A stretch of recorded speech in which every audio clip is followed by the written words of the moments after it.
Hi, everyone. I have been challenged by Brittany to share my testimony, to share my story. So, this is super awkward and super uncomfortable, but here it goes because I am happy to tell you about what Jesus has done in my life. So, I did write it down a long time ago because I had to share it in front of a group of ladies, and so I have some points just because I chase squirrels a lot, and so I'm going to read a little bit, but mostly I just want to stay on topic. So, first, I'm going to tell you that only God could have done any of this, okay?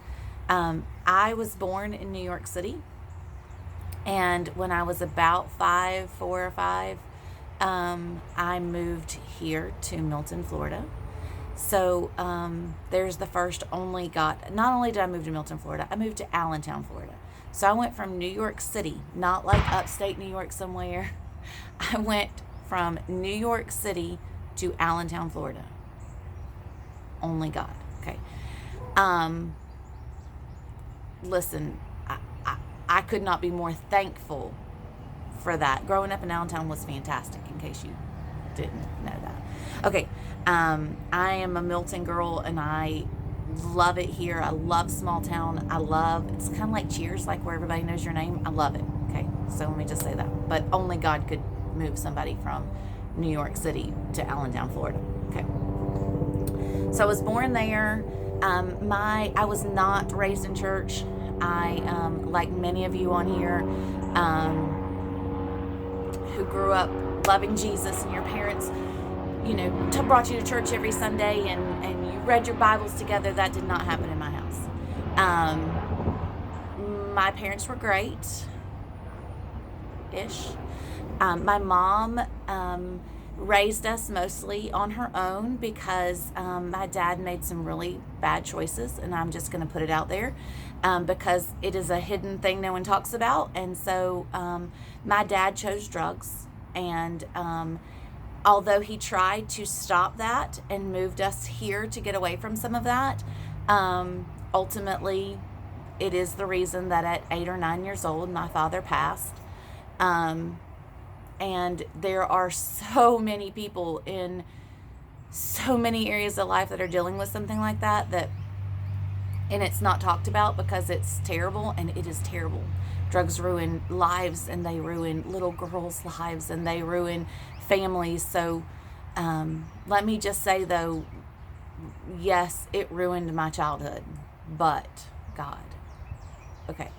So my dad passed away when I was a little girl because of poor choices. That's just the bottom line. There are many things I could say about that, but I won't bore you now. But if you want to know, just ask. So my mom obviously was here by herself now with 2 little girls, one much cooler than the other. But she was here with 2 little girls, and she did the best she could. She was depressed. Who wouldn't be? You're here alone in Allentown, Florida, when all of your family is in New York City. She was depressed. She was sad. No, she was depressed. Things were hard. Poor is an understatement. I wish we were poor. The crazy part is, most of my life I didn't know I was poor. The people around me were so great that I didn't know. I was just a little girl,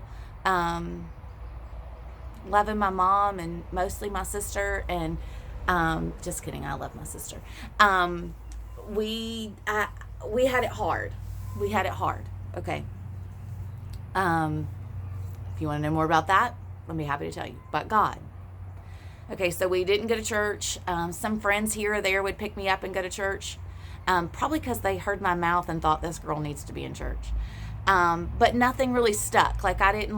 Nobody brought me every Sunday. I went to Vacation Bible School in Allentown a couple of times with some friends. And I do remember, now that I'm saying that I went to a Bible school and they did a reenactment of the crucifixion. And I thought, that is the scariest thing I've ever seen, and I never want to go here again. But God. Okay. So, see, I chase squirrels. Sorry. So then when I was in high school, maybe middle school, but I'm pretty sure it was high school. So I went to Central, who at the time was 6th through 12th grade. So kind of blends together what grade I was in, because when you lose a parent like that and life gets that difficult, truthfully, I don't remember a lot of things. I remember bits and pieces of things. I can look at a picture and kind of remember something. So much of that is sugar-coated over, and I think that's for the glory of God, because I don't remember a lot of things. I have to text my sister and be like, hey, do we know this person? Because I don't remember a lot of things. Okay, anyway, squirrel again. So when I started dating a boy, always about a boy, when you're in middle school, high school, he was dreamy and he invited me to church. So of course I'm going to church. This cute boy invited me to church, and he was a frog. But thank the Lord for this frog. So you have to kiss a frog to get a prince, and he was my frog. But I dated him all the way through high school. I was crazy in love with this guy, and I thought that I was going to marry him. We both thought we were going to get married. By God. Isn't that crazy? Okay, anyway, I went to church with him, and I went for a while because it just didn't seem real. Like, how could God love this mouthy teenager who comes from nothing? What do I have to offer this God? And so Greg Robards was the pastor of this church, and his daughter became a friend of mine, and they just loved on me where I was. And so did the family of the boy I was dating, and they just poured into me, and they just, they didn't push anything on me. And I can remember when I came to know Jesus, when I came to just say, you know what, I don't have anything to offer this God, but if it gets me out of hell, I want a relationship with him. I want what you're talking about. So when I came to know Jesus, it was to get me out of hell. Because if it was worse than what I was doing, I didn't want any part of it. So my first yes to God was, just save me. Don't let me go to hell. I'll do whatever. I'll have this relationship with you. I'll do whatever. Just, I don't want to go to hell. So it was about rescuing me. I didn't want what they were saying.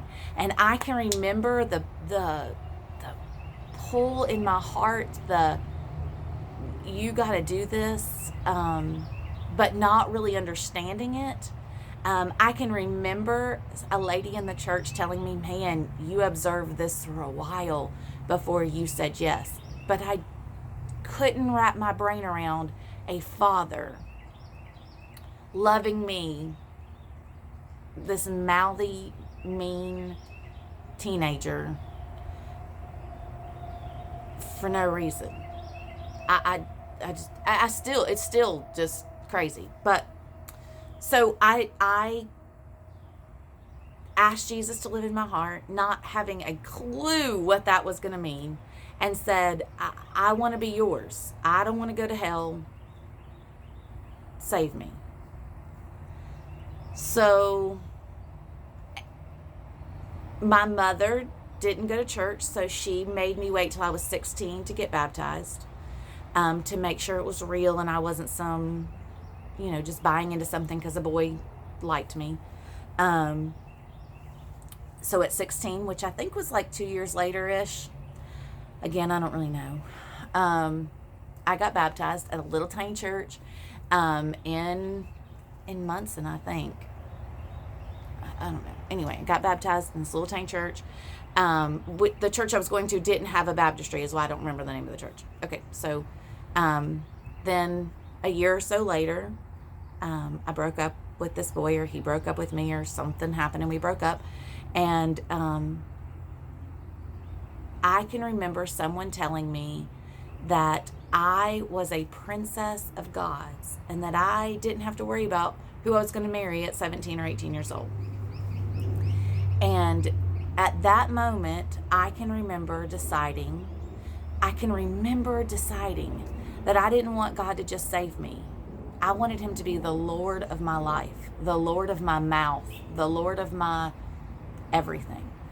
So this has gone on really long, all to say that if God can take a girl like me who comes from a hurtful, hard place, who runs her mouth way more than she needs to, and sometimes God uses that mouth to glorify him, he can use you.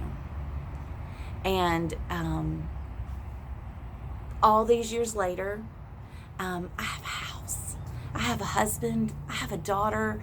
I am crazy in love with Jesus, and I want my life to glorify him in everything I do, from the minute I wake up to the minute I go to bed. And Lord knows that I fail him more times than I need to, but my goal in life is to glorify Jesus. And that started with just save me.